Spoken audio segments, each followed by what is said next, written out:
Yes, I'm an entrepreneur. Oh yeah, I'm a businessman. Yes, I'm an entrepreneur. Oh yeah, I'm a businessman. Yes, I'm an entrepreneur. Good afternoon, everyone. This is the Business Zone with Crystal I'm not and hearing you Mr. at all, co-host. What's Can't hear going me? on with our What the audio? heck? Okay. Can you hear me? What is happening? No. Wait, hold on. Okay, why is everything acting I can't hear weird? you at all. I know. Hold Let on a me second. try something else here. Can you hear me now?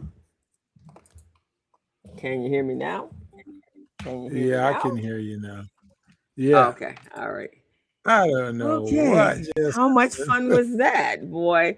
And I've been on since and now I'm frozen, but I've been on since actually 12 o'clock. So it wasn't like I was just coming on. It's just I've Uh, been here.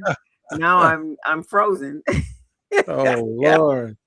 Now, This is gonna now we be have to sing that song for you from Frozen. Let it right, go, exactly, let it exactly. go. So let me see what's happening here. Why I cannot be seen. Now, for Okay. those of you who are just tuning in, this is the Business Zone with Crystal and Gilbert. We're on every Friday from 3 to 4:30, and we're just joining you live from the comfort of our studios here. And we want to welcome you guys. If you're just tuning in, you're just logging in, you're browsing by, and you found this channel, we want to thank you for joining us. This is the Business Zone, and the Business Zone is all about a platform that helps small and micro businesses obtain information, resource, advice on how to start, run, manage their business, and also to become business ready, contract ready, bank loan ready, and how to run their business and set up their back office and infrastructure. So that's what we do on this platform. We know it's kind of unique. Nobody else in the marketplace has done this, and this is simply because we are business coaches and we've been doing this for over 30 years. We know what small businesses need. We've been in the trenches. We're also entrepreneurs ourselves. So I own my business. It's called Buchanan and Associates, and it's a consulting and compliance firm that helps small businesses run, manage, set up their back office, and also help them to be prepared for and obtain government contracts. As a matter of fact, guys, we're running a campaign right now for our mentorship program, which starts this coming Tuesday, June 9th at 5:30 p.m. And we're going to have 12 classes, 12 online classes. So we'll send you the link if you're interested. We'll send you the link so you can register and log into this program. You'll be able to let's see here. You'll be Coming. able to become a part of this, and you'll obtain information on how to build a strong proposal, how to bid, how to submit that proposal, how to develop your statement of qualifications, how to develop a capability statement, how to understand their pricing model and which one is a winning model for the contract provider. We also help you with your elevator pitch so you can better pitch to contract providers such as the City of Los Angeles, the County of Los Angeles, LA Metro, and Build LACCD, which these are other contract providers in our community, and other cities, other counties, and even the state of California. So that's what we do here on this platform. We teach you guys those things because we're bringing over 30 years of experience to the table, and we're here to help small businesses understand what mistakes they don't need to make in order to slow down their growth and their process. Trust me, I've made enough mistakes over the 30 years, guys, that would be just enough for all of you small businesses out there. So you don't want to come and recreate the same mistakes that I've made. And that's why we're trying to help you guys to move forward. Also, there's LA 28 coming up. That's the Olympics in Los Angeles in 2028. There are contract opportunities attached to that Olympic program as well. And you, as a small business, need to be a part of that. Maybe you can provide some services. Maybe you can provide transportation. Maybe you can provide consulting services. You may have products that you need to sell to the Olympic Committee and those athletes and folks who are a part of that program. There are so many things that can be done. Many of you out there, you provide food products, you provide clothing, you provide all the types of things. Those are things that's needed by many of these athletes as well. Um, I talk a lot about the transportation part of it because many small businesses, they have transportation services that can be used in a contract format to transport athletes from point A to point B to point C, Z, all of that. So keep that in mind, guys. Every event that goes on in Los Angeles, in the city, in the county, in the state, there are contract opportunities attached to those. Just remember that. Whenever there's any activity going on, if there's construction, if there's an event, a seminar, a conference or anything like that, there are contract opportunities attached to that. And I know many of you may not be seasoned enough to understand how these solicitations occur.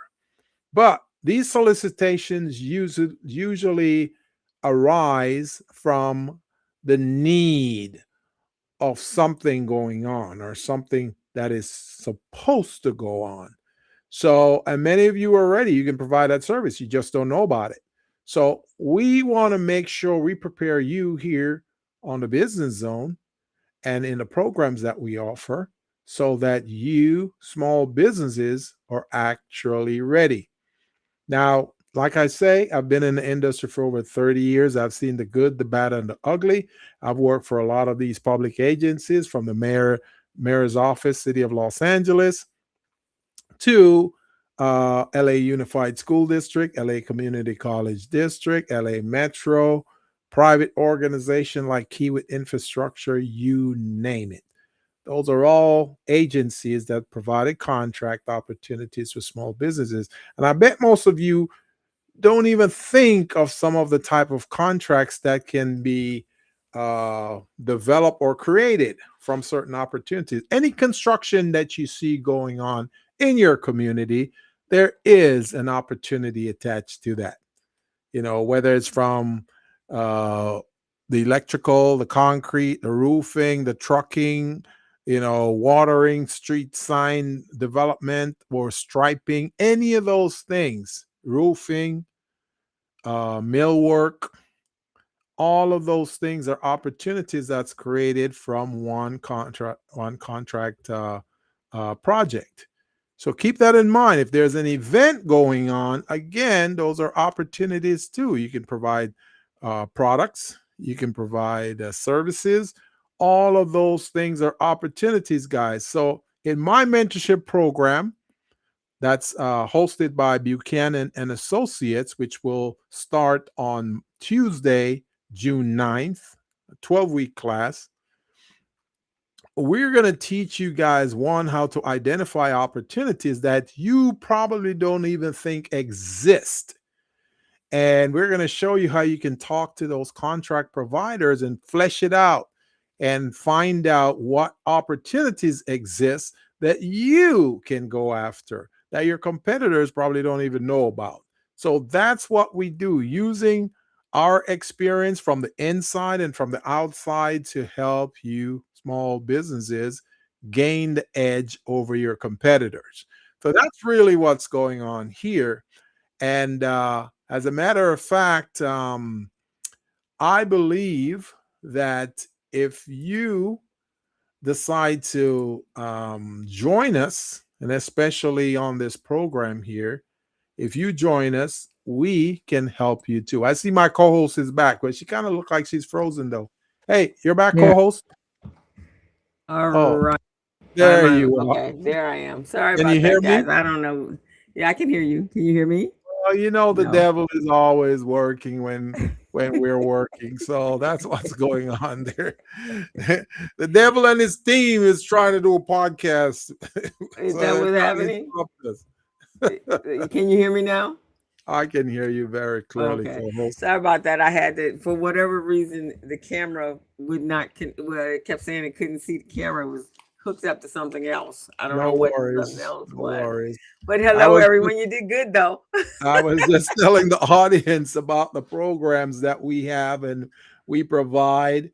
And I told you guys primarily about what I do with my company, but I want to tell you guys also what my co host does. She's been in the industry for over 30 years as well. And you're looking at her, she looks simple, like she doesn't know anything. Trust me, this woman is a genius. She's got a library, an institution, a university in that head of hers. She knows a lot, guys, when it comes to bookkeeping, accounting, managing your company, infrastructure. She's even helped companies prepare themselves to become publicly traded on Wall Street, guys. That's how phenomenal this woman is. And but you look at her, you don't think that. She doesn't know. She knows a lot. So, co-host, you want to tell them a little bit about your Oh, I just love you, resume? co-host, because man, you just build me on up every time I get on here, and so I do I thank you have for to, that. man. I have to. Got to give you I your think it, flowers. you had to give me my flowers. I think they would be Yeah. called. What someone told me the other day, or no, when someone said, they had a lot of knowledge and so forth, and they said, "No, I'm just nosy and curious."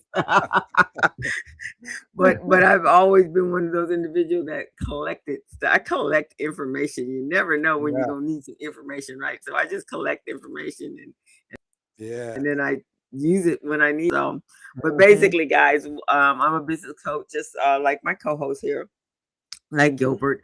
I love what I do. I love helping, and I think that's our if we secret sauce, Gilbert. I think that would be our secret sauce is that we love helping others Yes. and serving others, and trying to make sure that um business owners or new entrepreneurs don't encounter some of the same dramas we encounter. You can have your own. We'll give you Yeah. our mistakes, and then you make your own, and hopefully you then will go on and pass it on to some other person coming into the space.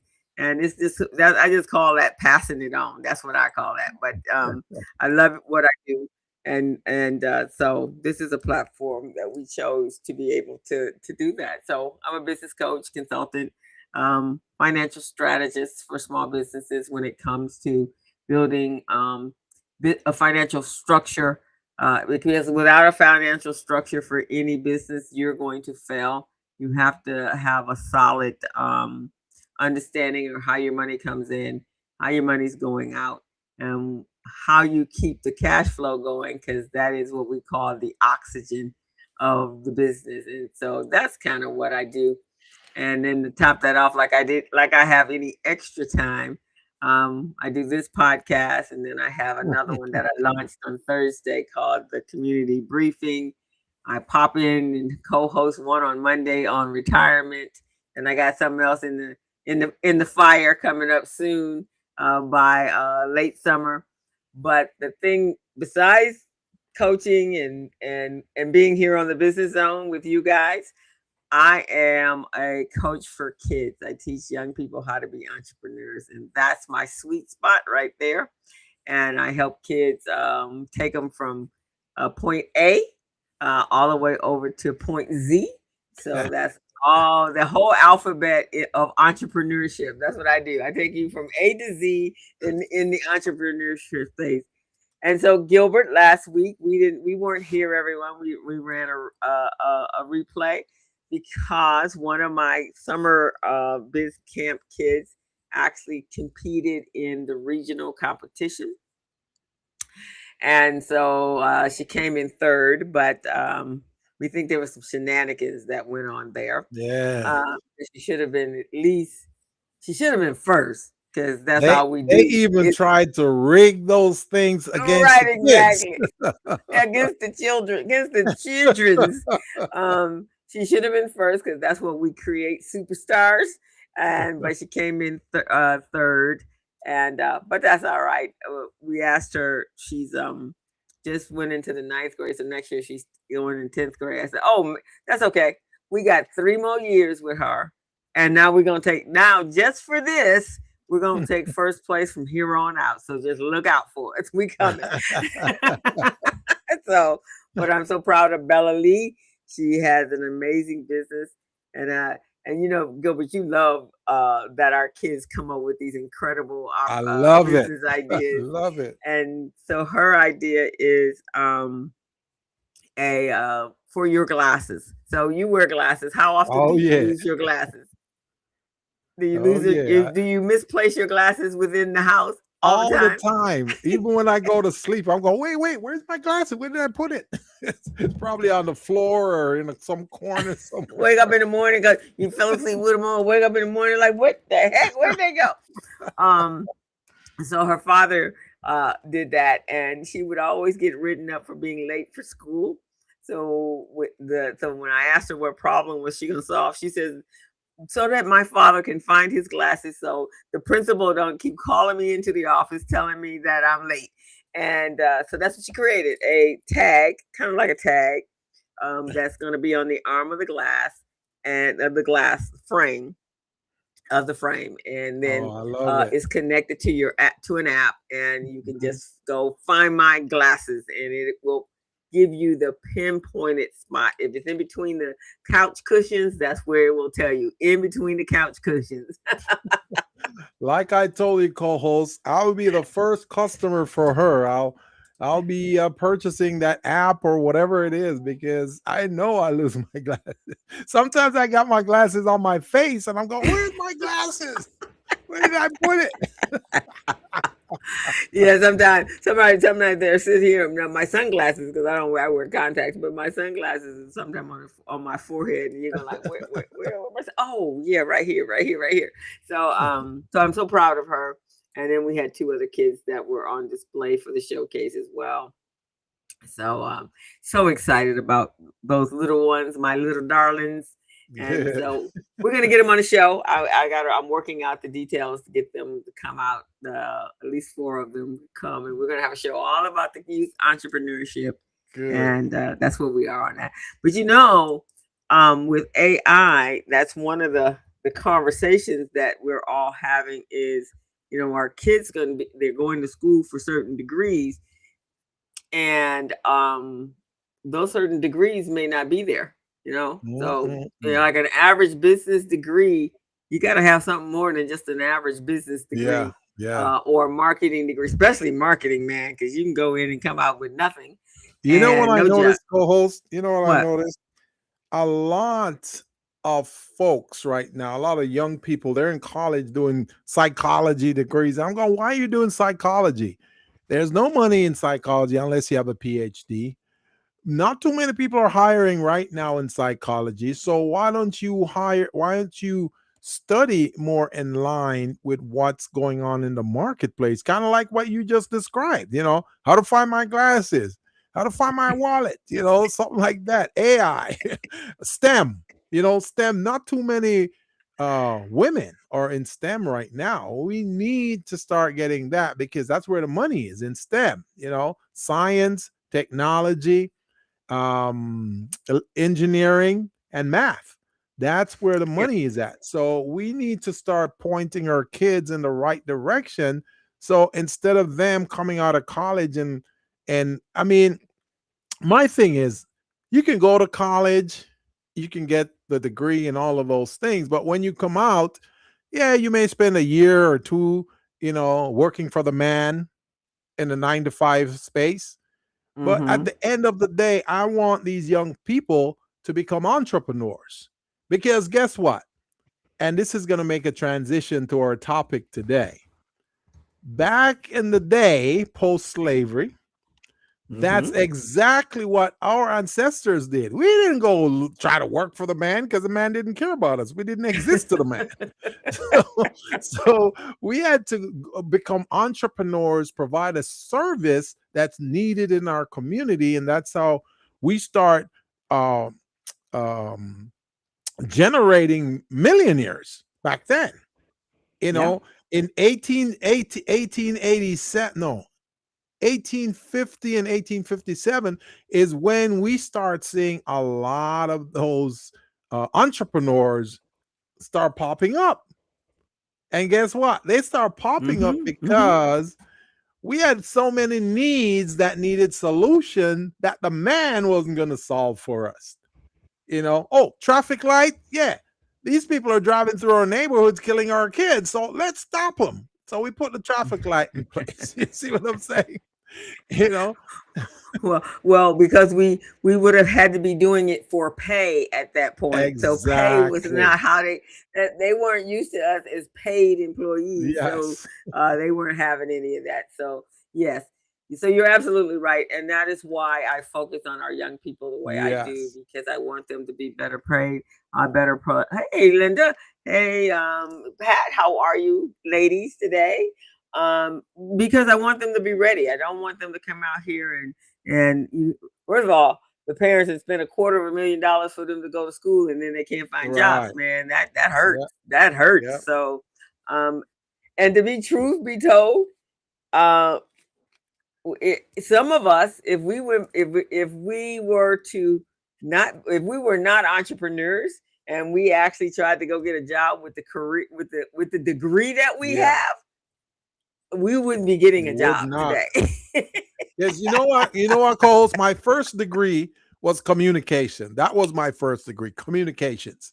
So the only type of jobs you could have gotten with a communication degree is to work in broadcasting or to work in a studio as an editor or a producer or something to that effect.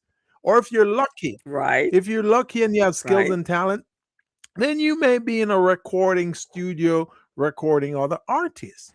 So that's what my Right. communication degree would have given me, right? So I use it to the best of my ability, but you know, when I got in the marketplace, I was only getting $7.75 an hour. I'm going, what? I'm going to college. I'm going, no, What do you no, say? This is a dumb degree. exactly. I said, no, we can't have this.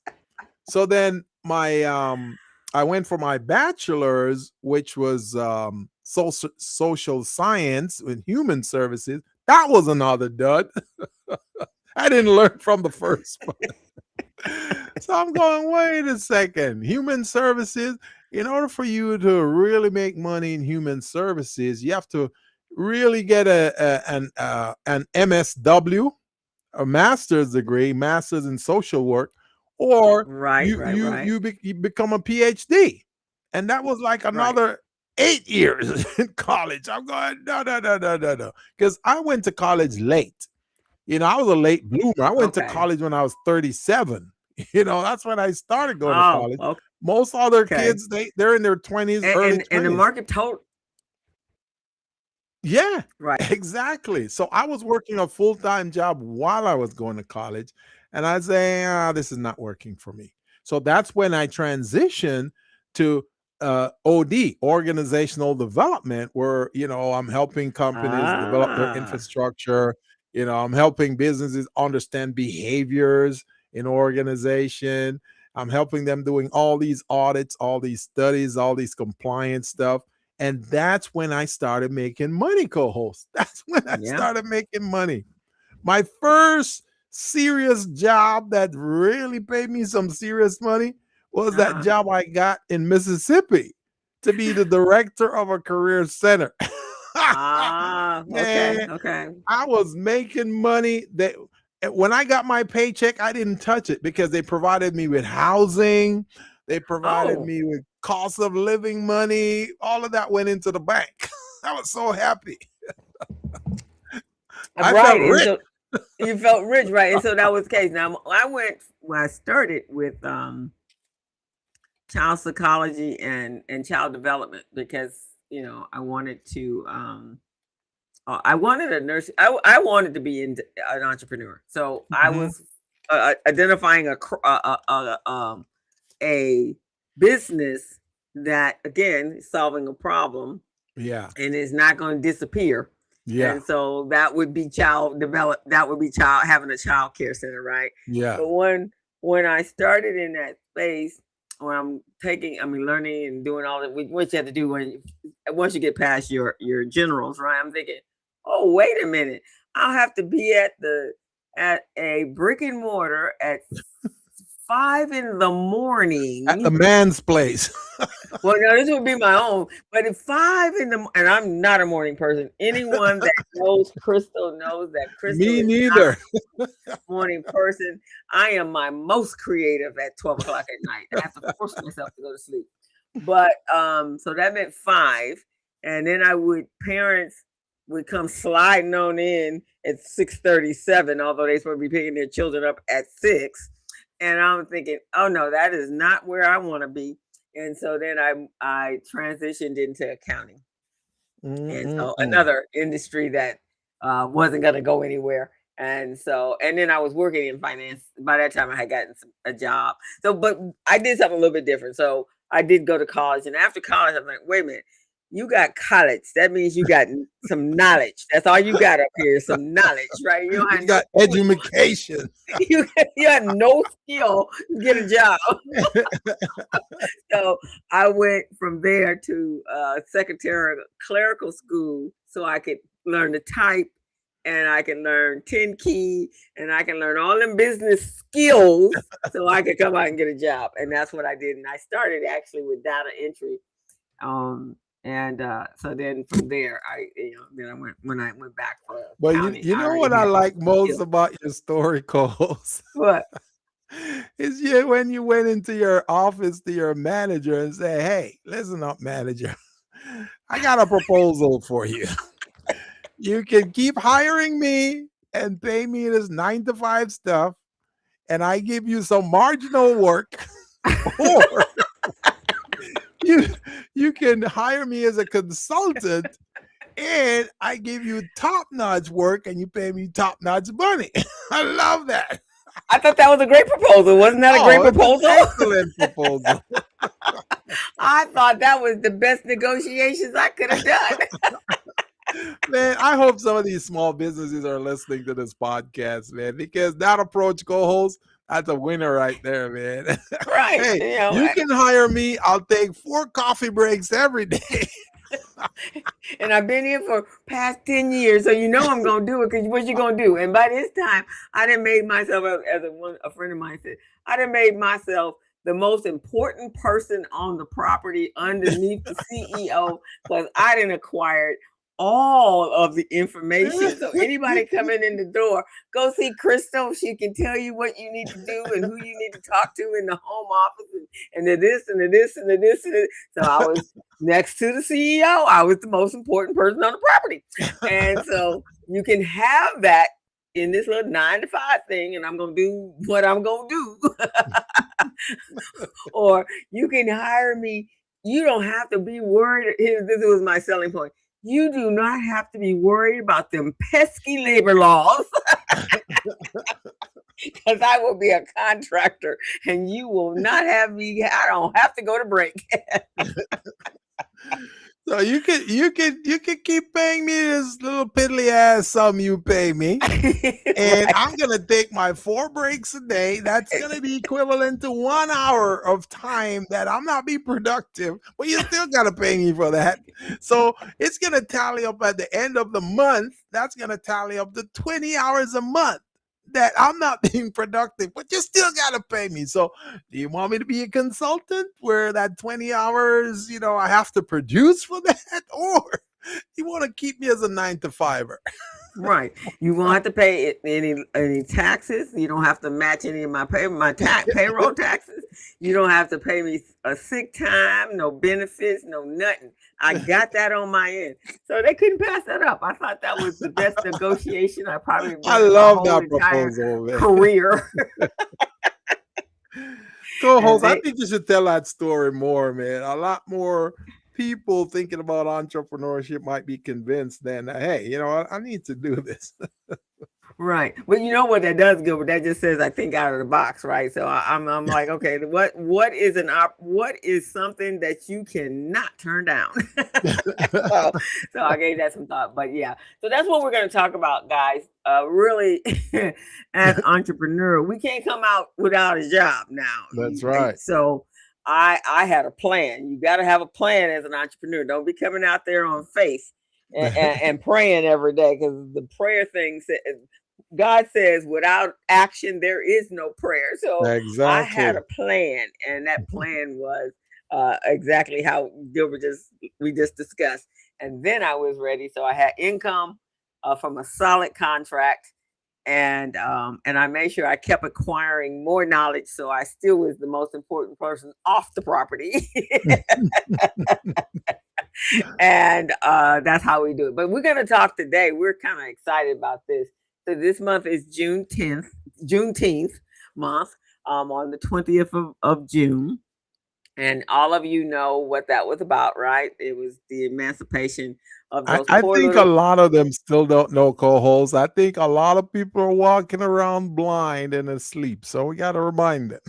Okay.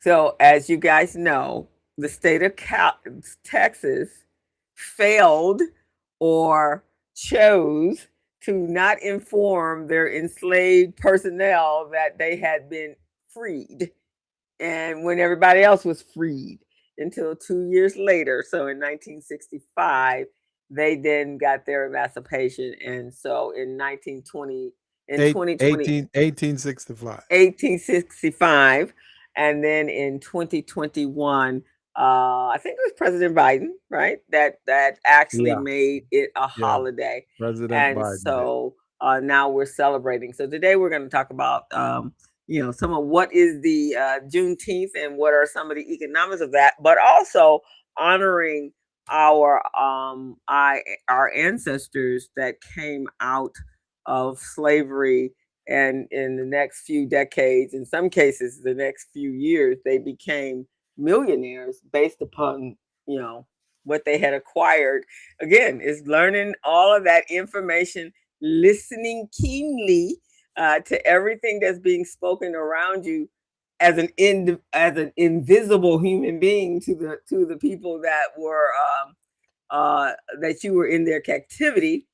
And so you could hear everything because they didn't think you were invisible to them, right? So you had to be able to collect. You were able to collect knowledge as the fly on the wall. That's what I call it, the fly on the wall. You got to pull in all that information, and then they used that, and then they created their new livelihood, their entrepreneurship, because nobody was there to hire them. They weren't going to be hired. They went back into working for somebody else. So that's what we're going to talk about today. So I guys hope you guys are excited as well. We have to celebrate our excellence on a regular basis. It is so important that we do that. And so that's what we're going to do this month, is celebrating the excellence of those of our ancestors that actually took a lemon and they made lemonade out of it, and were able to, do some amazing things. The people that we're going to talk about today, just some amazing things. So that's Black where we excellence are today. is American excellence. As American, and it's not really Black history, or it's American history, is because we did that here on these lands. And not to say that all over the world, where and all in the Caribbean islands where they also were held in slavery, they did as well. But today we're focusing on several that are here, and quite a few of them I think most of them are women, aren't they? Mm-hmm. Yeah, most of them are women. So that's what we're going to talk about. And here's the deal, co-host, that I'm thinking about. If we go back in history and we look at inventions and creations that were created by the others, not us, the others. Those inventions were made to satisfy or soothe the pain for other people, not themselves. We created things, we invented things to solve our pain, not the others, our pain. So to me, if you can create something to solve your pain that's important to you, your family, your community, to me that's a better solution, you know, than to somebody who they create a solution to put out there to make some money. You see what I mean? And we're Well, gonna go ahead.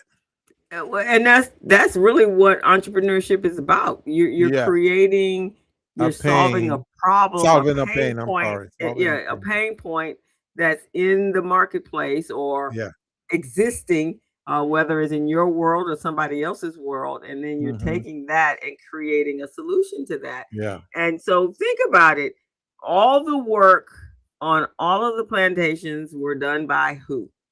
The slaves. Right? And so this is something from age of, because I think they put them out there at the age of 5 or 6. So they're doing the same thing over and over and over again. And they're thinking, wait a minute, there must be an easier way to do this, right? So I don't have to be down on my knees scrubbing wooden floors and getting splinters. Why don't I go have my husband or whomever carve up a pole, and then let me take some rags and let me wrap some those rags and put them on the end of that pole, and now voila, I got a mop, right? And Yeah. now I'm mopping with now I'm mopping the floor not on my knees. I can cover much more ground and Yeah. be able to find some time in this 12-hour day that I'm working just to sit down and rest my weary bones. Mm, mm, And mm. so that is why a lot of the things were made. Now, the sad part about it is and some of those, that's who we're going to talk about today. The patents were not in their name. They And they so didn't someone, allow us to have patents, so right, we had to right. create things, and then they pirate the things we created, the design and the operations, and take it and put their name on it.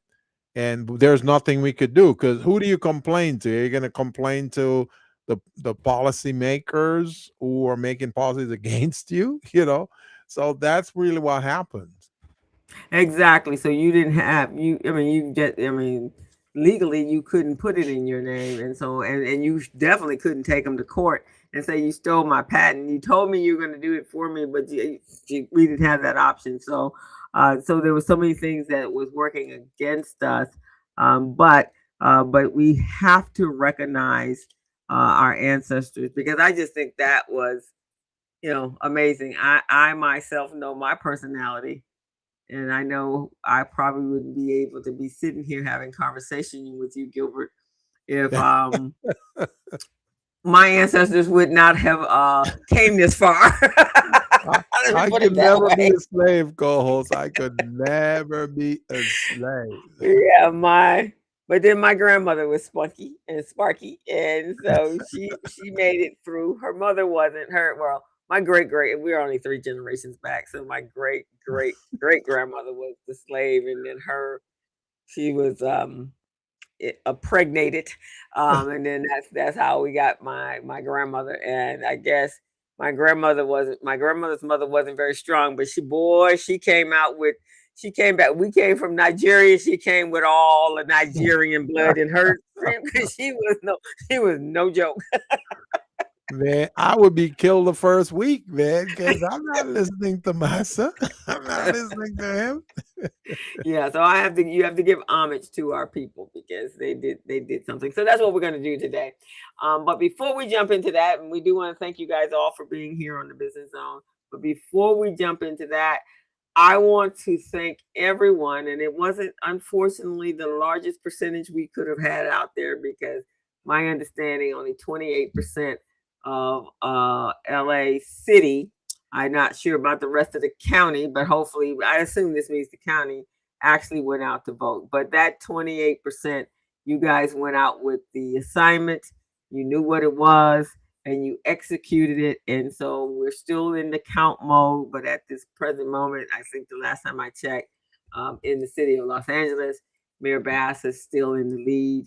There is going to be a runoff, and obviously in November.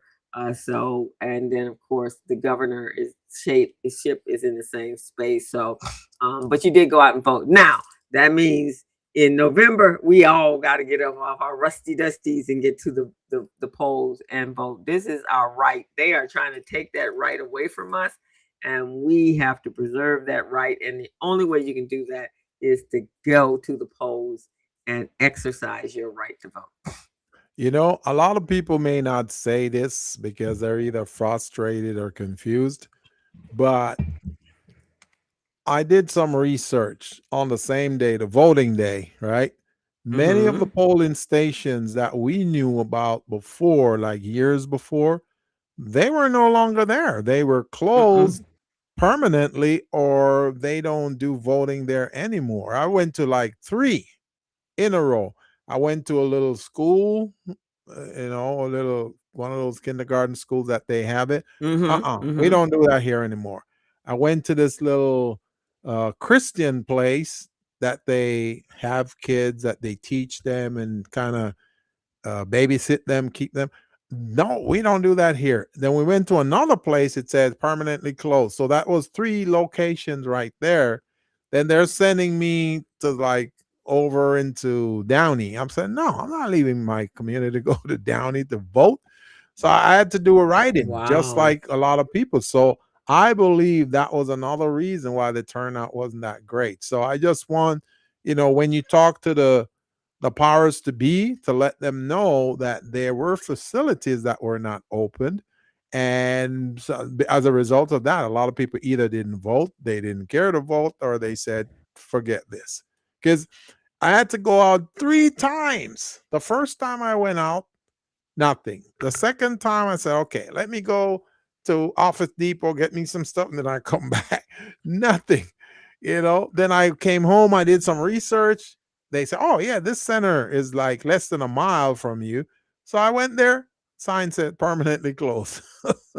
So none of that was listed. So that's another reason. So if you can share No, more, you're absolutely right. yeah, Yeah, yeah, we that was we didn't think that was going to happen as much here in California, but California, trying to turn is trying to become a red state. So that did happen. You know, I made it a rule of thumb in 2008 when um Obama was running. yeah, I started taking in what I consider in very important races. yeah, I actually take my ballot to the county recorder's yeah. office, and so which is in Norwalk.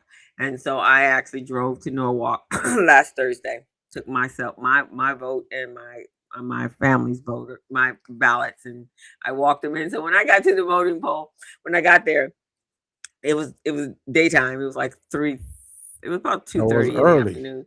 So it was early, right? So because I left right after I did the because when was the second? I think right after I finished a class Mhm. or a meeting, I jumped up and I was coaching and I jumped up and got in the car and just drove over there. So when I got there, there was a guard outside, and I said, "Okay, so what are my options?" And so they had to pull the box down on the ground, like at where you could drive by, and then he was sitting up at the top. He says, "Well, you have two options. I can take you upstairs, or you can drop it in the box." I said, "No, we're going upstairs because man, you could cough and I'll look around and the box Yeah. is gone, and you won't even be able to tell me where the box went. So I know we know you could get water, you could, somebody call your name and they didn't stole the box. And he fell out laughing. He said, "You are not wrong on that one." So we went upstairs. I dropped it actually in the recorder's recorder's office. And then when I came home a day later, I checked to see that my ballot actually went in. In Long Beach, some of the boxes got burned. What? They set them on fire. That is crazy, man. See, our ancestors fought for those rights and privileges, and they're just trying to destroy. And that's why I keep saying, co-hosts, over and over and over, we cannot sit around and wait for other people to help us, provide opportunities to us, give us a leg up. We got to create that for ourselves. Our ancestors did it. Right after Yeah. slavery, we start having millionaires, as soon as like the 1850s. We start having Mm-hmm. millionaires. You see what Mm-hmm. I'm saying? Yeah. And And they beyond. and they and they were able to, and some of them, I've read, they actually, used their noggins because they had them. And depending on who the owner was, some of them let them make Yeah. money, and what they did was they saved that money and they were able to buy back their Yeah. freedom. And from there, and then some of them had opportunities where they were allowed to learn to read, and so they start consuming everything they read. And so therefore they, had some skills, other skill sets. So there's quite a few of them, and we're gonna actually, every episode from here on out, we're going to, of the business zone, we're going to actually highlight them. So we're going to get started with our highlight right now. I'm trying to, and my computer is acting a little weird, but let's give this a shot right here. Um, I got a couple of them, so we got a little picture here. So I'm gonna do a little presentation mode here. Let's see, so you guys can see that. And but now wait a minute, I gotta do two things here. I gotta make it in small mode so that you can see it, and that way I can get these other things here. Let me oh, I can do it from this way. Oh well, yeah, okay. Anyway, so let us do a little presentation here so we can see, and then I gotta, if you got do you have the clips, Gilbert? I sent them to you, didn't you? Do you? Okay, all righty. Yeah. So because Yeah, my I sent them via computer is text. acting a little weird. Yeah, we're going to be I talking, don't know. folks, about some of our ancestors who did some amazing inventions and amazing creations, which puts us in the position we are today to benefit from that. Because, again, like I say, when there's hard times and crooked situations, we come up being inventors and creators to offset or solve those issues, those problems that we face. So that's what we're doing here today. We're going to be talking about that in celebration and recognition of Juneteenth, because yeah, Juneteenth is a big celebration of, no longer being in the control of the man. We've been out there, your own income. So go for it, co-host. Okay. Oh, did I get? Am I still here? Or yeah, no, you're here. Okay. Like what the heck happened? Okay, here we go. So we're gonna talk about first. Let me share our screen, and then I'm going to have to do some interesting things here to make this. Oh, I got it here. So right here. So many of you guys have heard. I hopefully you've heard in your Black history. I know they're very some depending on where you went to school, what city and state you were born in. Some got some more than others, and but Maggie Lena Walker, she founded a and chartered a bank, and she was the very first African American or Black woman right outside of slavery that had the capacity to do that. And again, listen keenly to all those folks coming in around her and having conversation about money and investments and things like that. And so that's what Maggie did. And I'm going to show you a clip of her in 1 second. But she also was the very first female president of a bank, or CEO, founder, CEO, president. And in a world right now where women seem to have it appears that they're being minimized. I think this was a great accomplishment on her part, was to start her own bank. And so we're going to hear a little bit. Let me switch up a little bit so I can share with you. And unfortunately, my computer is doing some weirdness. So, but we're going to do this in order for you to get a little understanding of who she is. Oh, got to do a number of little things, Gilbert, so I can get it on. Yeah, while you're talking about that, I'll just talk a little bit. So folks, for those of you who remembered back in the day, I believe it was 1933, that blacks, we weren't allowed to go to banks or do anything in the public. We need a little money to buy a piece of land or to build a home on a piece of land that we have. We couldn't do that. They wouldn't let us. They say, you guys need to die out, so that's what their thing was. So we have this one lady here who was able to say, go against the grain and say, okay, I will establish a bank and I will lend you guys the money. And that's how this lady first came into existence right here, that Crystal is going to pop up there on a screen in a little bit. So she was the one who was able to loan money to other blacks, former slaves and current slaves at the time, and help them to be independent, help them to purchase property, homes, and do the things that they needed to do in order to survive. So that's our first connection with the bank. And you know what? I think this is so synonymous, though, because think about it. When you're a kid growing up, the person in your household that really keeps things together, when you think you have no money, who is the person who can generate dinner and all of those things out of nothing? Your mom. So this lady was a mom. She was able to say, you know what, let me help my people. I'm going to have my money. I'm going to share that with them and they'll pay me back and we'll set up system. She also provided life insurance to folks. So go ahead, Crystal. Go ahead and showcase. Yeah, I'm getting it too. It's taking me a process. Exactly. And my mom, man, I don't know how she did it, but she did some miraculous things with money. With little bits of money. Little bits of money. I used to tell my mom, I said, Mom, you can take a dime and you can stretch it out amongst 4 people. And you're just magical, Mommy. Yeah. Mom, magical. Man, they make that thing stretch. I don't know how. I think I kind of want to know how, but I don't. You don't. I don't. But I think I love the mystery of not knowing how she did it. Of not knowing. Yeah, because they were mamas are bad, man. That's all I can say. Okay, here we go. So this is Miss Maggie Lena Walker. She's a trailblazer in the banking and community empowerment, and she was in Virginia. And so let's take a listen. Oh, I think we're taking a listen. Can you hear?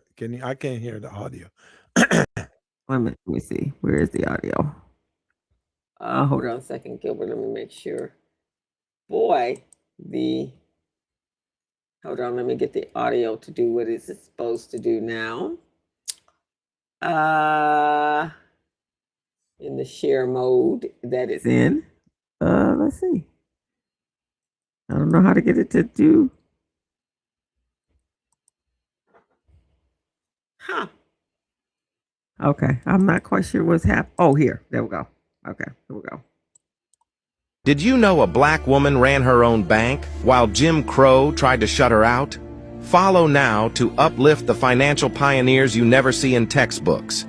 Maggie Lena Walker became the first black woman to found and lead a bank in the United States in 1903, opening the St. Luke Penny Savings Bank in Richmond, Virginia. At a time when white banks locked black communities out, she offered loans, mortgages, life insurance, and real opportunity. Walker believed true progress meant putting financial power in community hands, especially by hiring black women for leadership and staff roles. Under her guidance, the bank survived economic downturns, helped hundreds of black families buy homes, and ultimately merged to become the oldest continuously black-operated bank in America. Maggie Lena Walker's brilliance built a legacy generations strong, proving black women could shape entire financial systems even during segregation. What would our world look like if every community invested in its own future? Who are the financial leaders around you waiting to be recognized and uplifted? Comment, bank on black women if her greatness inspires you. Share to show why these stories need a spot in every classroom. And follow for more trailblazers who turned barriers into bridges. Did you know a black woman ran her own I bank? love that. I love that co-host. That is just amazing. Yeah, it actually is.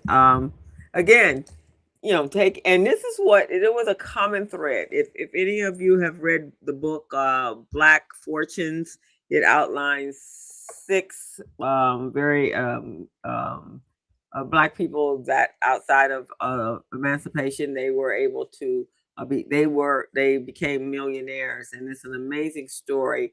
And so she's one of those that they talk about. And so they actually tell you within the book, it's called Black Fortunes.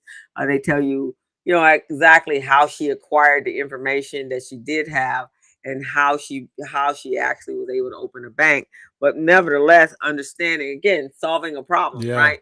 Solving a problem, a pain point, in order to help a grouping of people be able to move past that needle that was necessary, and for that to happen. And then she also was a nurse. Yeah.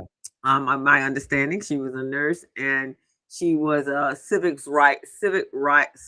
rights advocator.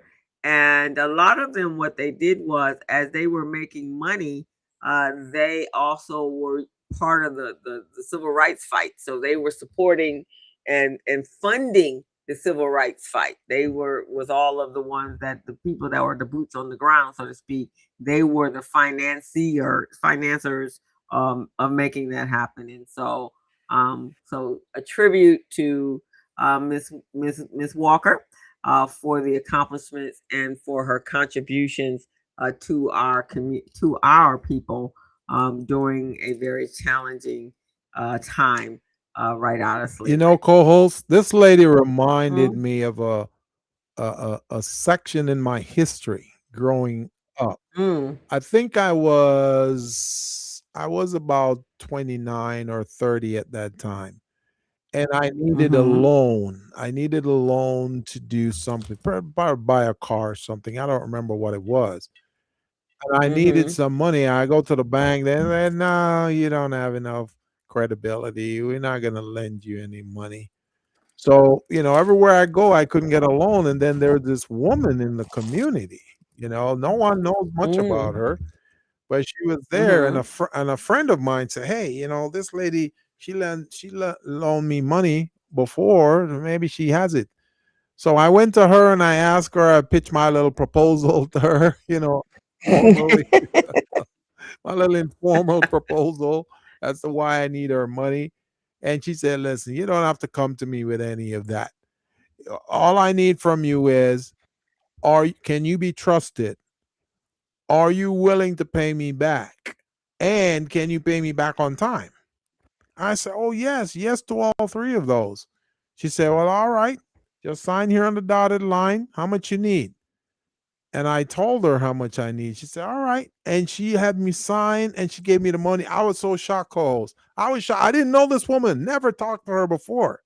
Somebody Wow. just told me about her and said, "Hey, that lady, she might lend you the money." She never knew me. And this wasn't a black woman either. This was a white woman. you know Wow. so it was so scary and strange to me. So she said, "All right, I just want to know if you can be trusted, how much you want, can you pay it back, and can you pay it on time?" I said, "Yes." And even if I couldn't, co-host, I would move mountains to make sure I paid Because back. she made it happen Yeah. for you, because that is the worst. And we talk to business owners all the time, and they may have gone and tried to get loans, and here we're trying to get them to be loan Yeah. readiness and business readiness, and they've gone out, and every time they go a little piece, they lose a little piece of them, someone telling them Yeah. no, and looking at them like, I can't even give you I can't even. Well, I'm not even gonna loan you $1,000 Yeah. because I don't trust that you're gonna pay it back. And I remember talking. There was a guy I was at a networking event, Yeah. Gilbert, I don't even remember where it was. It was early when I first started as the co-director of Recycling Black Dollars. And we were at some event, probably a Capital Ready event, because there were so many downtrodden people after you would leave Capital Readiness event.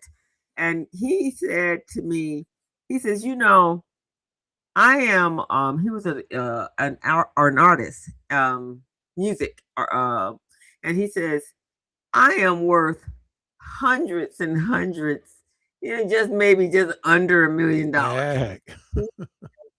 But, and he says, I have a beautiful home wherever he was. I think it was in Palos Verdes. I have some expensive cars. And he says, but I wanted to expand my business. And I went in for the loan. And he said, I have capital. And everything on my I's are dotted and on my T's are crossed. And they told me no. Dang. And he said, I've been in business for 25 years. And he says, and even as accomplished as I am, that no made me feel minuscule. Right. He said, I felt like I was a little dot on the planet. And he said, so, he was obviously very despondent. And he was talking to a friend of his who was a white guy, his buddy. I think they went to school together. He said, man, I don't know if you are open to this, but I will offer me, because they were all on the same economic level. He says, just, put me on, he made him like put him on the board. I think that's what he did. He put him on his board. And that guy had to go get him the money in order to expand his business. Wow. He says, I'm worth, actually, he said on paper, I'm worth about $2-3 million. And this is my debt ratio is in place. And he said, so all those things they were naming, which is what they do. He said, everything that they named, I could put a check next to it, but it did not matter. What wasn't on that list is the color of my skin. It's not on that list. And he says, and so depending on who the underwriter is or whoever the bank manager is, and he said that was the only way I was able to get a loan, was to have my friend appoint him to my board, and he actually was able to get the loan for our company. That's a phenomenal story, co-host. That's just amazing. That's just so that's and that's why a lot of us, it's just you. That's why, but it's not just us. That's why a lot of us need to understand that we got to start doing unconventional stuff. We got to step outside of the line, the box that they created for us. Step outside of that and start doing big and amazing things in order to carry on the community, carry on opportunities for our small businesses, and just let it grow, man. Let it grow. Exactly. And also with that, we can't, we have to get to a place where we're investing in our own businesses, creating incubators, and you see a great opportunity come in, just like that lady said, I'll loan you the money, right? And so we see a great business. In fact, I had one of my colleagues told me the other day, she goes, Crystal, some of these businesses are absolutely fantastic.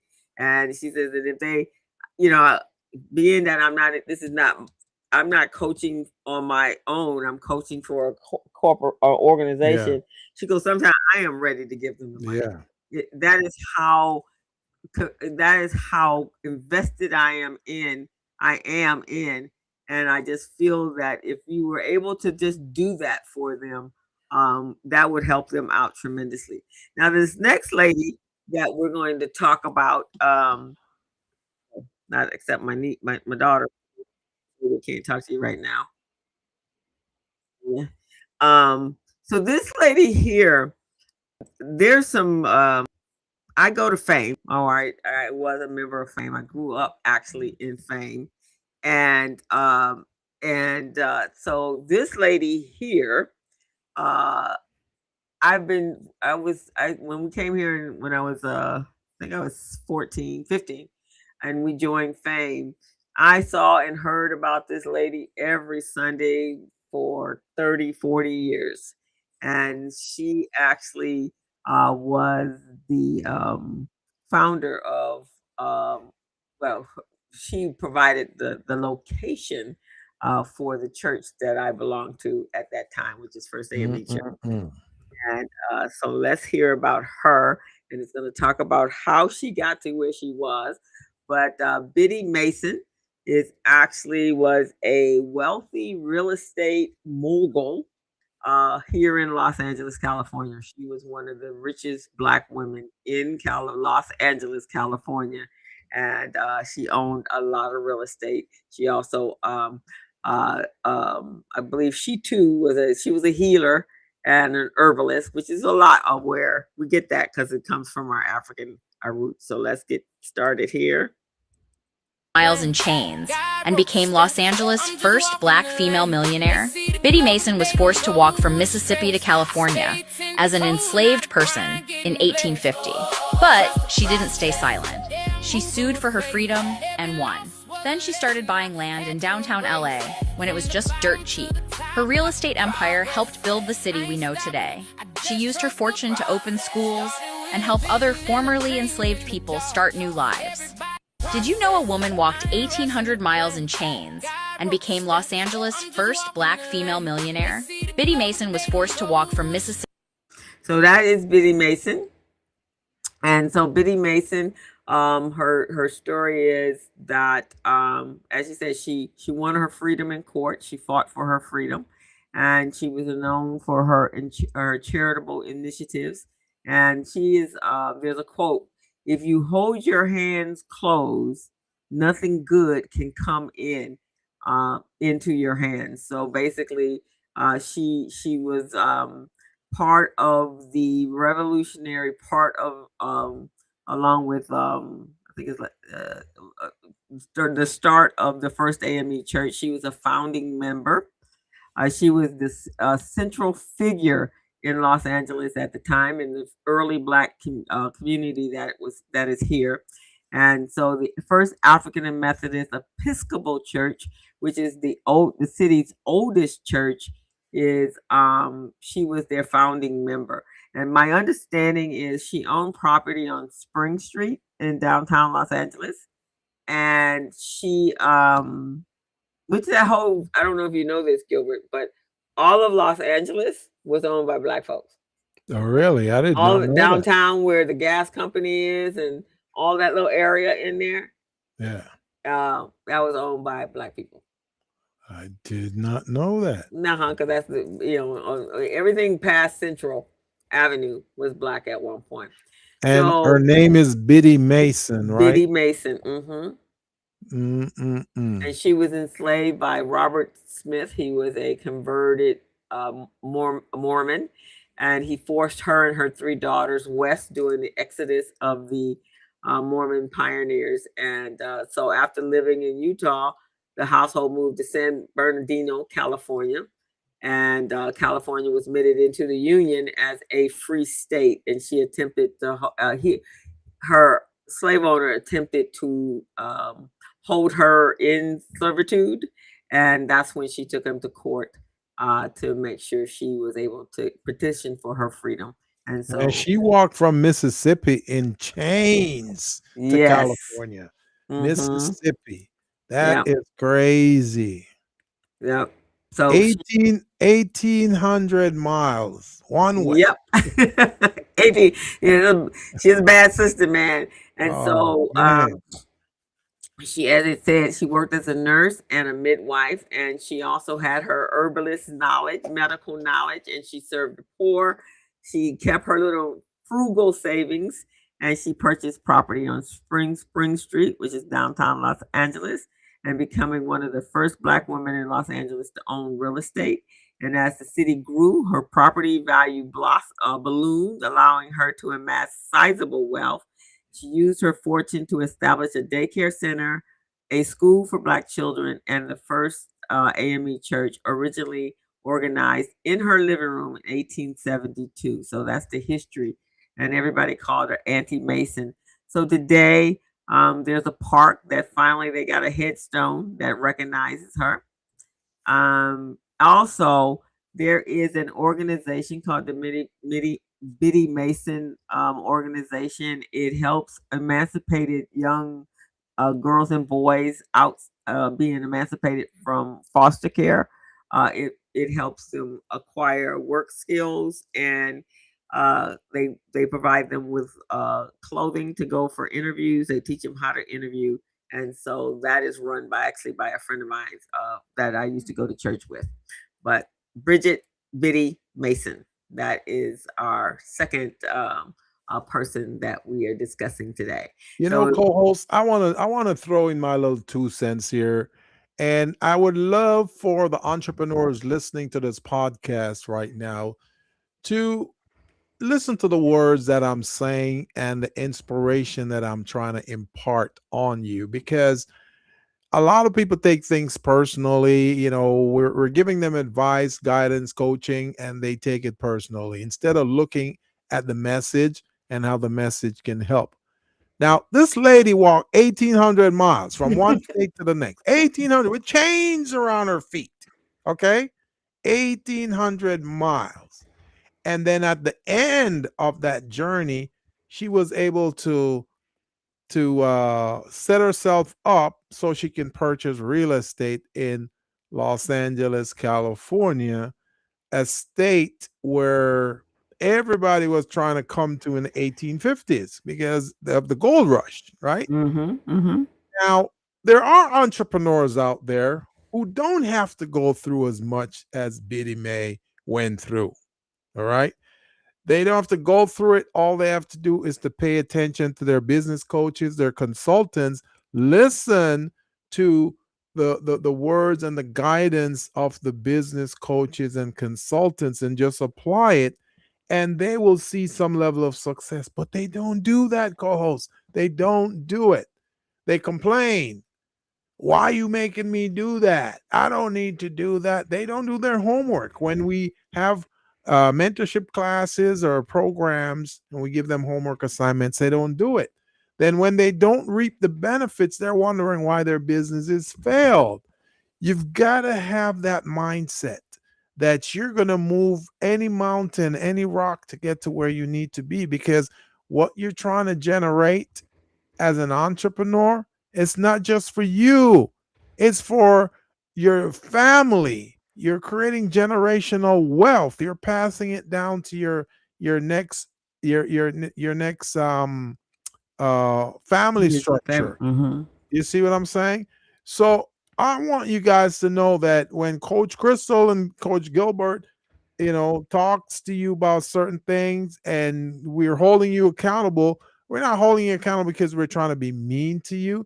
We're holding you accountable because a lot of people are depending on you, your family, the next generations, and the generations after that. They're depending on you. Look at us. We depended on the generation right after slavery. And you see where it puts us? It puts us in a position where we can become our own entrepreneurs, where we learn the system, we learn the aspects, the different stages, the infrastructure, and we can impart that. If you and I, co-hosts, were to work for a 9 to 5 company right now, corporation, we would have difficulties because the way in which we were trained, the way in which what we learned over the years, we just couldn't apply that. We have to do it from an entrepreneurship standpoint because we're looking at next generation, we're looking at legacy. Mm-hmm. So all we're trying to do, guys, when we're on this podcast and we're talking to you, is to help you, to help strengthen and bolster the legacy for the next generation. That's it.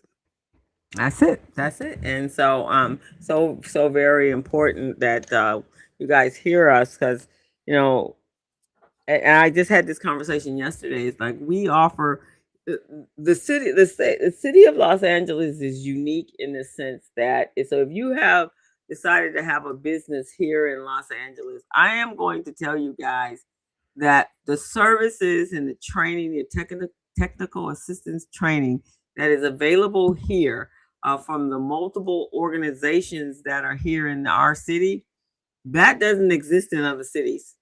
It doesn't, Mhm. it's not in Texas and Arizona and Arkansas and all of those places. They don't have that. I get that all the time. And when I travel to visit family members, they're saying, Crystal, do you do this out of your state? And so I can't bring them in through the organizations that I work for, but I do coach for folks outside. But this is not available. So we should not take the opportunity that you have here in Los Angeles with technical assistance, offering you anything from startup to marketing to you name it, Gilbert contracting, that is just not out there. And so take advantage of it, because it's not free, because it's your tax dollars. Yeah. But however, you don't have to come out of your pocket twice by paying us because somebody else is in contracting our services so that we can provide. And we don't just give you mediocre, we give you the best of who we are. So I just want to say that to you. And I think that's very, very important for people here to realize what you actually have if you're doing business here in Los Angeles. All right. And so our next one, we also want them to see the sacrifices that the people before us made. They didn't think Yes. twice about any of that, So No, we're not at all. going for our next trailblazer here.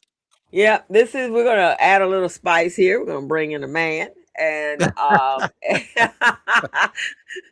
we had the softer generation of the female there, and she was already doing miraculous stuff. And so now we're gonna add some male flavor in there, some testosterone. And so this guy, Thomas J. Martin, he improved. And I'm sure if we go back and do some more detail, he didn't improve it. He probably created it. A fire extinguisher to make it safer and more effective. But I'm sure somewhere in there, if we go and do some deeper dive, you'll find out there was somebody before him that actually created it. But let's go with this.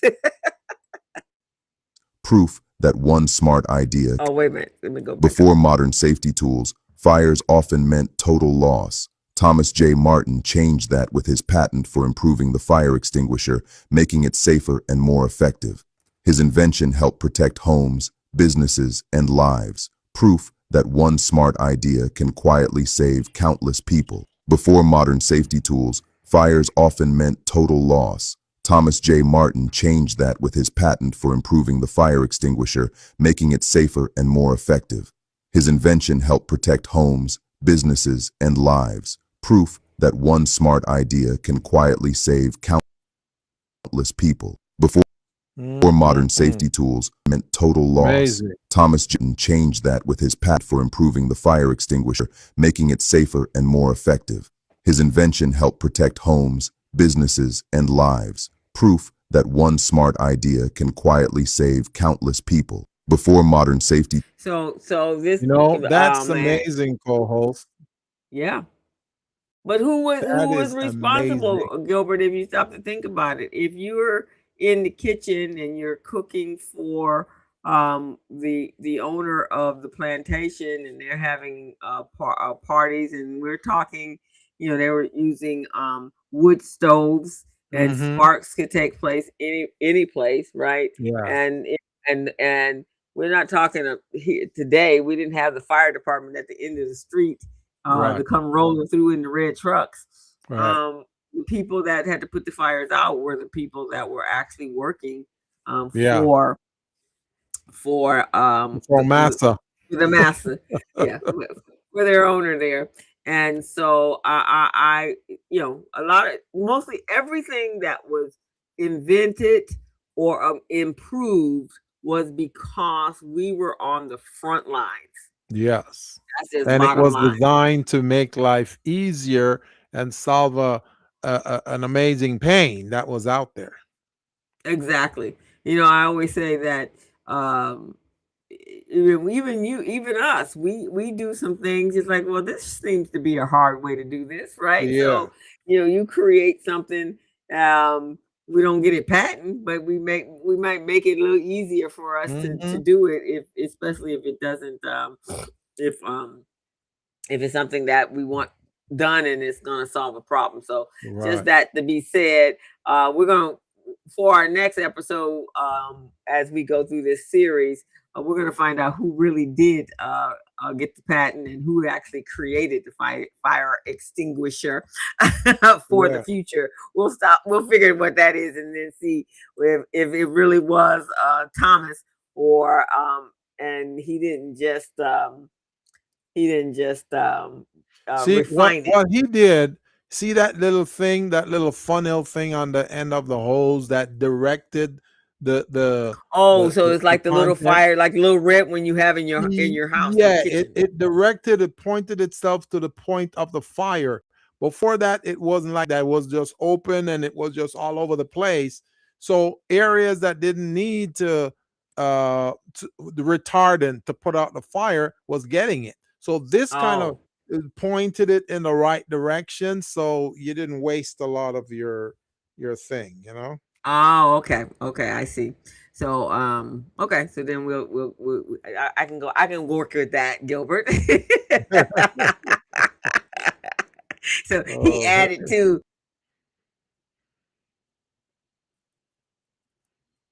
so we're doing the next one, right? The next invention. Are you there, co-host? Hold on. Oh no, I just got kicked out. Now I got kicked back in. Okay, I think Yeah. I'm back now. Okay, so let me give us one more, and then we're gonna call it a day. But we just wanted to celebrate those individuals that did made some miraculous um uh inventions, and this is the what is the word I want to use, um for us as people. We know we have it in our genes. We got determination, man. We don't have to. You don't have to pend, but we do digging. That's what we need to do, is start digging to find out what all of those wonderful skills that we have. So let's go here. This is actually Miss Alice H. Parker. And Miss Alice H. Parker, she actually received a patent for central heating in the household. And so let me get my little information, my little cheat sheet I had for her. And she also was a college graduate from Howard University, which is the alma So, mater for. co-host, Yes, can I add something to the question you asked earlier about who sure. invented the extinguisher before? Uh huh. So, in 1723, someone named Ambrose Godfrey, he created it, but it was a primitive device, a primitive version of what they used gunpowder to disperse. They used gunpowder to disperse fire Oh, extinguishing liquid. So that was kind of dangerous within itself oh, too. So so that was yes. 1723. So when they did that, they go, this wasn't a very practical way of doing it. So in 1818, some dude named George William Manby in England, he came Mm, up with an upgrade to that. And okay. his solution was design a portable copper container filled with solutions, and the solution in it was potassium carbonate. And what that did in the pressurized canister, it provide pressurized air to blow out the fire. So instead of the gunpowder, which will Hmm. add to the fire, make it bigger, they did the pressurized area potassium carbonate. So that was to blow out the fire. But as you know, when you try to blow fire, it's only gonna spread it. Yeah, it does. So, so that's why our guy came in and said, "All right, man, we're gonna put a retardant in this thing. We gotta, we gotta kill this thing. We're gonna put some powder in here that will, Okay. that will kill the oxygen that the fire need, the carbon dioxide, and all of that. Oh, okay. All So right that's then. what happened. That helps, Gilbert, because like, Yeah. okay, all right. So I knew there was much more to it. So this young lady here, and again, she didn't. She kind of did a improvement, but she did actually have a patent. She acquired a patent for what she did. So her name is Alice H. Parker. And Alice was an African American inventor who was active in the early 1900s, and she was known for her patent for the heating furnace using natural gas. Now, just for information purposes, heating and gas had been around prior to that, but it was done differently. It was done, I believe, with steam.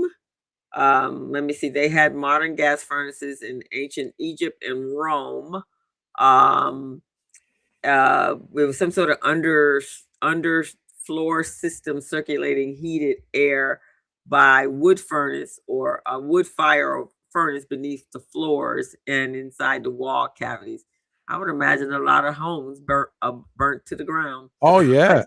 Yeah, with that happening, the 18th and the 19th century inventors helped develop the steam and William Cook and James Watt hot water radiators. But in 1919, the modern gas system, which is pretty much what most people are using in these days, Alice H. Walker, she was frustrated by inefficient fireplaces during freezing New Jersey winters. She patented the first design for a central heating system fueled by natural gas. Her revolutionary blueprint introduced central furnace and a heat exchanger and individual ducts that distributed warm air throughout the separate rooms in the house. And so we're going to play her. Dangerous and inefficient in winter. Most families relied on fireplace or single-room stoves. Homes were unevenly heated. Fires were common. Carbon monoxide deaths were frequent. Modern central heat did not yet exist. Parker imagined something different. She designed a gas-powered central heating system that could distribute heat through a building, not from one fire but through ducts reaching multiple rooms. Her design introduced ideas that were revolutionary at the time: separate heat zones, controlled airflow, the ability to regulate temperature throughout an entire structure. This wasn't a sketch. It wasn't a theory. Alice H. Parker filed and received a U.S. patent for her system in December 1919. At a time when black women were rarely credited as inventors, or even acknowledged as thinkers, she legally documented a foundation for what would become modern HVAC systems. But here is where the story changes. Alice H. Parker did not have access to manufacturing capital. She did not have industry connections. She did not have corporations willing to build her design. The patent system allowed her to record the idea, but not to own the future it created. As the decades passed, white-owned engineering firms and industrial companies expanded on the same principles: centralized heat distribution. They scaled production. They created an industry worth billions. Alice H. Parker did not. Her name faded from engineering textbooks, from industry histories, from public memory. The system survived. The inventor did not. Today, nearly every modern building relies on principles she helped introduce. Yet most people have never heard her name. There are no major heating companies bearing it, no household brands, no recognition proportional to her impact. This is not an accident. It is part of a larger pattern. Throughout American history, black inventors were allowed to contribute ideas, but denied the power to control industries built on them. Invention without ownership, innovation without inheritance. Alice H. Parker's story is not just about heating. It is about how progress is extracted, how wealth is built on ideas whose creators are pushed aside, how history remembers industries, but forgets the minds that made them possible. So the next time your home is warm in winter, ask yourself, if a black woman designed the system that heats the modern world, why did everyone else profit from it? And how many other names were erased the same way? Not every hero makes it into textbooks. Histora brings them back. Follow Histora for more truth. All righty. So I want to thank Histora for allowing us to share that. But again, like you just said, Gilbert, so many inventions, so many ideas just to make life not just easier for them, but easier for everybody. Right. But they got no credit for making that happen. You know, I can identify with these things, and that's why I'm so passionate about a co-host. Because as a singer, songwriter, and Mm, performer, I've gone through that stuff. You know, I've written songs, recorded songs, and have it on the market and never got a penny for the songs that are out there. You know, so I can feel this lady's pain, man. She went through all of that because I'm sure when she first came up with this idea, it was just to take care of her family. And then mhm, after she did her family, she said, huh, let me help the community too. And then said, mhm, huh, let me put this in the marketplace so others can benefit from it too. Then the ops decide to take her technology and include it in their building operations and say, hey, we own this now because it's attached to what we do. You know, so I understand that wholeheartedly. And that's why I'm saying we need to start becoming independent developers, creators, and put our stuff out there. You know, I see some of us doing this now, co-host, like some of the comics out there. You know, instead of mhm, going through the managers and all those people, now comics, or they're opening their own comedy clubs and mhm. they're doing their own shows. You know, singers and rappers and singers right now, musicians, instead of going to the record labels who capitalize on them, they are now doing their own thing, putting it online and selling it direct to the consumers, you know? And I'm not acting like I'm the only one who suffered from this because Bob Mhm. Marley went through it. Dennis Brown went through it. All the greats went through this. You see, Prince, Right. Michael Jackson, all of them went through this. You know, so we know, we identify, and that's why we're saying the solution is to do it ourselves, manage ourselves, put our own things out there. Might take a little longer to get to the promised land in terms of revenue, but we'll get there, man. And that's what we got to do. That's why I don't believe in I don't believe in 9 to 5s, man. You know, Right, because you have you, so many talented skills that I mean, because look, yeah, think about it. So you had individuals that took your song and made it theirs and recorded it. yeah, You know, actually a company, not individuals, a company exactly. that did it. But today, you don't even have to go through none of them. You just can cut your music and your song and upload it on YouTube and on TikTok and on Yeah, Instagram, and somebody's gonna hear it, and if it yeah. gets And if you they keep like playing, it, they'll pay for it. and they will Kind pay of like for it. that song that you sent me, co-host. You sent me a song Mhm. that you created Right, there, you know? right, exactly. So yeah, so with that, that's what I'm saying. You today, I mean, even your art, Yeah. you can have a whole gallery opening right there on your own computer, right? And you can do that right here Yes. on Restream, and Yes. actually, and in some of those platforms, it could be like a virtual reality. You can go into this Yeah. room, you can go in this room, and then you have your price listing here. So what we're saying as business owners today, you don't have to have a brick and mortar. You Right. can do everything. And with AI, if you're using it, if you're learning how to use it, you can do some incredible things and be able to sell your product. And this is what Yeah. I say, depending on the hurdles that we have to go through in order to get things sold or people to buy in. Online, nobody has color because you don't know who I am behind the scenes. Yeah. I could be advertising with any person, any Yeah. avatar. You have no idea. But what you do know is this is a product that you have been looking for, and all of a sudden it materialized in your feed. So any Yeah. entrepreneur, do not limit yourself to the statement, um, I don't have any money to make this happen, because Right. it does not cost a lot to utilize Doesn't take um all of that. uh yeah, social media. You can make it go. If you have to sit there every day and post every single hour of the day to make it go viral, that is on you. If you got internet access, your phone, If you're paying for this phone right here, this phone is a mini computer. You can utilize this and make money. You don't have to go out and get a bunch of t-shirts printed. All you got to do is do some designs like this Yeah. Juneteenth shirt, put it up Yeah. on a print on demand, a platform, create a link, stick it on your website. You can design your website using AI or your phone or your social media platform. My kids uses their Instagram to sell. Throw it up there and let folks just buy it. So don't limit yourself because money is not the answer. And I spoke to someone yesterday, and he has a business that is actually pretty awesome. We're going to have him on the business soon. The motto of his company is just adjustments. And once he comes on, he has an amazing story. But so no excuses. As an entrepreneur, you are supposed to think out of the box. You're supposed to create.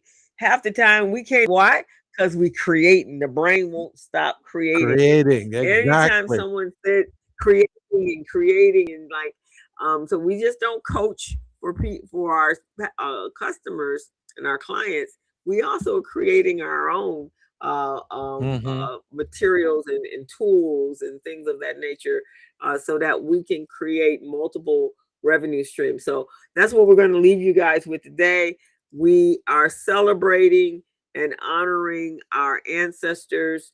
So this is going to be incorporated into our regular show, our regular programming. So it won't be as many, but we'll have one or two that somewhere in our searches of information, we will have acquired, and somebody would have impressed us, and we're going to share our history with you. And all we ask you to do is to share this show with your friends and family. If you found it interesting and you liked it, please do that. And as well, we want you to go over to share it, go over to our YouTube channel and hit the QR code. I'm going to give you the QR code and become a part of the Business Zone family. Hit the subscribe button, and we'd love to have you on the show, as well as have you a regular listener. You can go back in our archives. We've been on air for 10 years, providing excellence and anything that you need in how to run a successful business. And then you can also reach out to Gilbert and I and become a client if you like. My client, you can come through me through the organizations that I teach. But we're going to end with Gilbert's a commercial for his what is it? One more day? 2 more days? How many more days? Yeah, I think 3 more days. So we got tomorrow, Saturday, Sunday, Monday, and then Tuesday is when the class start, the mentorship program. So yes. Okay. So let me see if I can find it, Gilbert, because I didn't have it pulled up because I had to come out and go back in and all that kind of craziness that I had to do. Let me see. Is this it? And so yeah, and Gilbert is gonna just take you to that next level, man. And so if you're trying to get there, you really truly want to. Okay, I'm trying to see, Gilbert, if I see the link. While you're looking that up, co-host, I just want to put this out there. We're offering our services here on the Business Zone. You got Coach Crystal, she's offering bookkeeping, accounting, and business services that she does. Spend a lot of time developing systems and programs. I do the same over here, where I do back office, I do systems, I do infrastructure development, contract readiness, business readiness, loan readiness, and we also have the government contracting portion of it. You have a coach here that can give you the insight, give you the knowledge, pretty much give you the cheat code so you can outperform your competitors. And if you not responding to this, then you really don't want to grow, because here we are giving you everything we know, everything we've learned. Not too many professionals do that. They give you a portion of it, then charge you a lot. We're giving you pretty much what we know, what we have, and there might be a small fee, but it's not as big and robust as many of our competitors. So if you don't choose to use this to your advantage, it's up to you. But I'm sure there are other small business and entrepreneurs out there who can benefit from what we do. And that's what we're looking for. We're looking for entrepreneurs to enroll in this mentorship program on Tuesday, June 9th. We start at 5:30 p.m. Pacific time, and it's a 12-week class, and you get up to 6 months of coaching. And we cover proposal writing, show you how to write the strong proposal, statement of qualifications, how to connect you with our bank so you can get a line of credit for up to $50,000. Who could ask for anything more? So, co-host, do you have the video? Yeah, I found it. So I'm going to kick it over to who could ask for more? Who could Here ask we go. for anything Oh, wait a more? minute. Hold on. Wait. Let me get this. Let me share. There we go. Okay. Oh, wait. I'm not doing this part. Okay. I There showed you this go. to Rhonda and them the other day. They were like, wow. They were just so, Gilbert did this? Are awarded. They Yet couldn't thousands believe of it, small huh? businesses never compete. Many business owners struggle because they are not properly prepared, nor do they have the proper paperwork. If your small business is one of those who never received a government contract, then Buchanan and Associates is offering small businesses like yours an opportunity to learn how to win at least 2 six-figure government contracts. Your journey to learning how to win government contracts begins on Tuesday, June 9th, 2026. We will prepare you within 90 days. You will receive hands-on, one-on-one guidance and get connected to real contract opportunities. Enroll today in our 12-class online Next Level Contract Readiness Mentorship program at www.thebuchanangroup.net/landing-page/.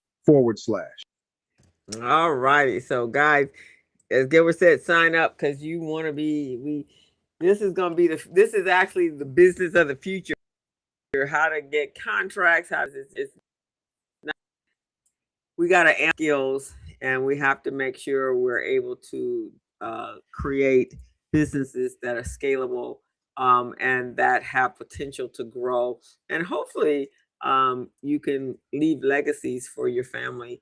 And so with that, we want to thank you guys for joining us today. I'm not quite sure. I see a couple of people were watching, but they didn't chat. They didn't chat today. So I think there are people, unless it's the same couple of people seeing us. But we want to thank you guys for joining us today.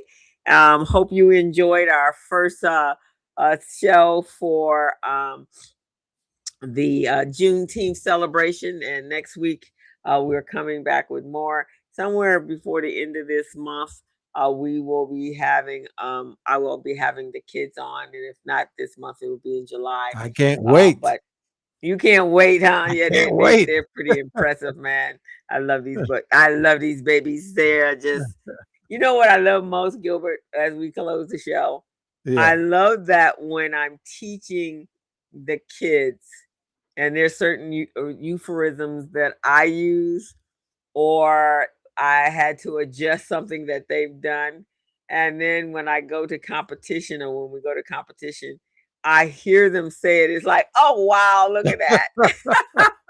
That is such a great feeling, man. When you're teaching a program and they're utilizing your phrases, your lines and all of those things and definitions, man, it's just amazing. It's absolutely amazing. And I had one mother who has just come on board, and she even brought us 10 applicants for Biz Camp for this summer. And her daughter, her oldest daughter, came when she was 13. She was part of Biz Camp, and now she's graduate. She's in her junior year in college. She's at Clark, and her mother says that she has had so many speaking engagements, and she said, Crystal, if she had not have been in Biz Camp, none of this would be happening. She is always talking about Biz Camp and how it really shaped her and how it helped her with in leadership and just in overall and who she is today. And so her mother, when she saw, when we're in the same waterworks class, when she saw me, she's like, "Oh my God! Oh my God! How can I help?" She is on point. And so her youngest daughter is joining us this summer, and they're both excited. And so, and she's a little powerhouse because she's even bringing donations of snacks for the kids. Like, oh my gosh, this That's is amazing, awesome! Cole. Plus 10 kids that we're interviewing. So just Yeah. amazing. So want to shout out to Otley for helping us out. So appreciate you, and so everyone else that has been involved in this camp, and George, you as well, because you talk us up as much as you possibly can. And so as we Yeah. close out, guys, June 22nd, we're kicking off Biz Camp 2026, and somewhere into July 10th, and that last week of Biz Camp, we're going to be looking for judges for the competition as well as coaches. So anybody interested, doesn't matter what your expertise is, marketing, any aspect of business, we welcome you to come and have a sit down with the kids so that they can present their business idea to you, so that we can better prepare them for the competition on July 10th. So with that, guys, we want to thank you, and we will see you next week on Friday at the same time. We with another presentation of greatness, and we want to tell you to have a fantastic weekend. Gilbert, any parting words? I just say, hey, make sure you enroll. I put my contact information in the chat, guys.